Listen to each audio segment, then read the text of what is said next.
Tēnā koe te kai hautū. Aho tēnei pire he pire reo Maori te nuingaua o ku kōrero ki roti te reo Pākehā kia mōhiotia, whānuitia te motu o ku moimoia e pāna ki tēnei o ngā reo. Engari tuatahi tautokongi ana hau ngā kōrero i rongo hau i roti te whare i te wānei ngā kupu o tāhimi henare ko te reo te Maori o te mana Maori. E tikana kia kōrohia e tautokingia wenei kupu i te mea me whakatika-tikangia tēnei āhuatanga, tēnei pire hei oranga mo te reo Māori. Mr. Speaker, I just wanted to say it's correct what I've just heard from Tūriro Flavel. Sir James Henare has said, ko te reo Māori, the Māori language is the life force of being Māori. And it's important. I'm glad he said that because this bill, we need to make sure that it is correct, it is right, that it does what it's meant to do. And I also said that I want, although this is a bill about te reo Māori, I'm going to say most of it in English because I want people to hear what I think in my dreams for te reo Māori. See, I have a dream, Mr. Speaker, that one day I'll be able to walk into any bank, service station, pack and save, post office, chemist or store and conduct my transactions in te reo Māori if I should choose. I dream that the use of te reo Māori and English become interchangeable languages and so that they can be used confidently by Māori and non-Māori alike in the home, in the street, in shops and service stations and supermarkets.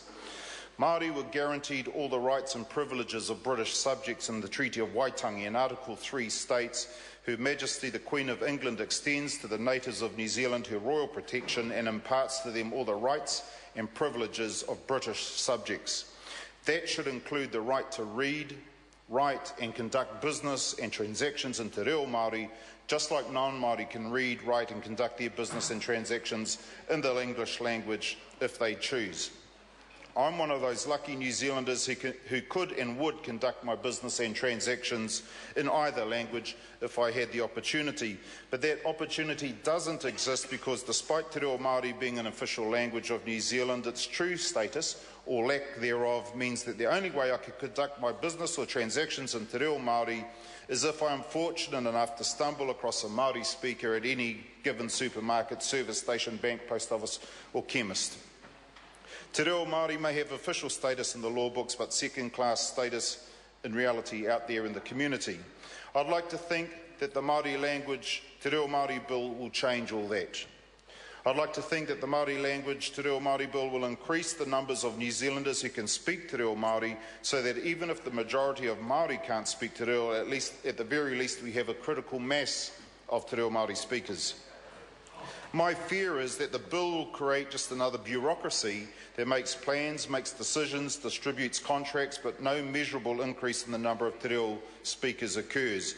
Unless our people can apply te reo Māori in their daily business and lives, te reo will be learned in isolation and be seen to be largely irrelevant in everyday life. Te reo Māori is seen as a ceremonial language used mainly on marae and in mostly Māori exclusive contexts, when the language actually needs to be seen and heard and woven throughout our lives, our communities, our places of work and recreation as we go about our daily business. Daily use of te reo in all contexts will give the language relevance and encourage more people to speak it. We have to stop treating te reo Māori as a tapu thing and allow it to become common like it once was. It will always be our language, it will always be a taonga to us, but we need to bring others on board, and one way is to stop being so precious about our language. The mere survival of te reo Māori is too low a target. We must strive for te reo Māori to flourish, and we need all New Zealanders to buy into the belief that te reo Māori is a language for all New Zealanders. There will be those who say te reo Māori is a waste of time, but let's forget about those critics. If more New Zealanders spoke te reo Māori, the world won't end, the sun will still rise in the east, the sky won't fall in, and maybe, just maybe, would move a little bit closer to becoming a more culturally cohesive nation. Māori can no longer rely solely on our traditional contexts for language transfer. We need to create non-traditional contexts that to many will feel pretty forced and unnatural, but without them, the language will struggle.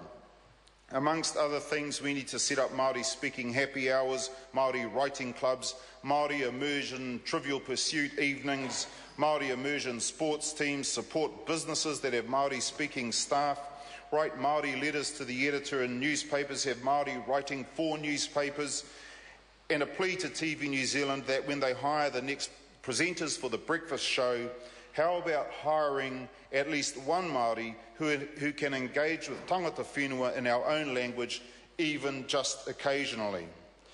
I have concerns about te mātāwai. If te mātāwai can't make te reo a working language, a transactional language, a language where New Zealanders of all backgrounds have opportunities to speak it daily, te mātāwai will be a waste of time. A bureaucratic organisation that fails to affect what is going on at a flax roots level. The Minister of Māori Affairs says about te mātāwai, the new strategy takes the spirit of te hui whakatauira and frames it in a model that is proposed as te mātāwai. Iwi/hapu and te reo Māori practitioners working in partnership to govern these entities. It also empowers these entities with stronger policy and evaluation roles and improves the legal status of te reo Māori. The claim that te mātāwai puts control of te reo back into the hands of iwi is laudable, but possibly inaccurate. And I doubt te mātāwai will achieve the romantic notion that the Minister describes. I attended the hui in Ngāpuhi at te Kotahitanga Marae. There wasn't overwhelming support for te mātāwai. In fact, there were a number of concerns about it. I question how te mātāwai and the chosen representatives will be able to represent such a diverse range of te reo Māori interests. For starters, there is one representative for all iwi from Tāmaki, that's Auckland, through to Cape Reinga. Those iwi are listed in Schedule 3 and number 16 in total. One of those iwi is Ngāpuhi, which is our largest iwi and has many fiercely independent hapu, some as large as other iwi listed, and who proclaimed the Treaty of Waitangi wasn't signed by iwi but by hapu. And those hapu want to speak for themselves. Before my return to Parliament, I worked for the Ministry of Education with most of the iwi listed in Schedule 3 on their education and te reo plans. Those iwi reo plans were diverse, and I have difficulty in seeing how the te reo interests of all of those iwi will be recognised and uplifted. I fail to see how the individual hapu will have their voices heard. Take the Bay of Islands hapu of Te Kapotai, which is in Waikare, which is in the valley over from where I come from. They have their own kohanga reo, a special character Māori immersion school, and their own plans for te reo Māori.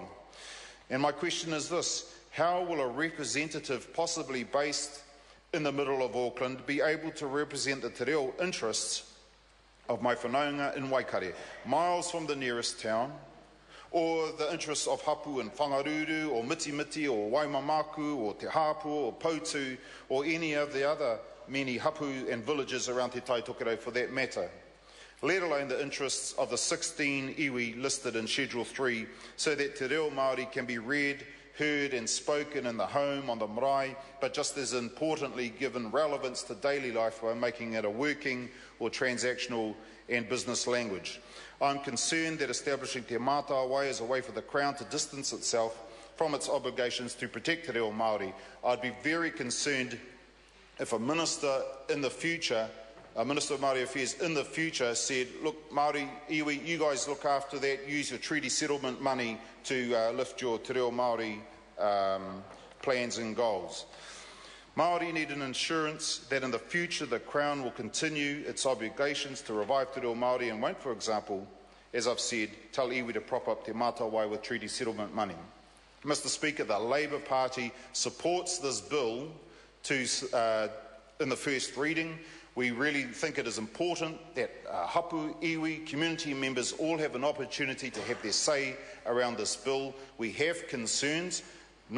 This is not to say that those concerns can't be ironed out. But before I finish, Mr. Speaker, I hina hau te tū tēnei wā ki te mihi atu ki a koe e te minita e pita.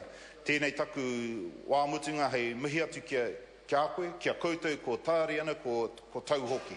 Nā koutou I whakapau I o koutou kaha ki te hāpai I a tātou te iwi Māori, nā reira kānui ngā mihi atu, tēnā koutou. Kia ora mai no tātou te whare. Denise Roche. Tēnā koe, Mr. Speaker. E nā mana, e nā reo, e nā waka, e nā raurangatira, tēnā koutou katoa. Nā mihi nui kia koutou I te whare.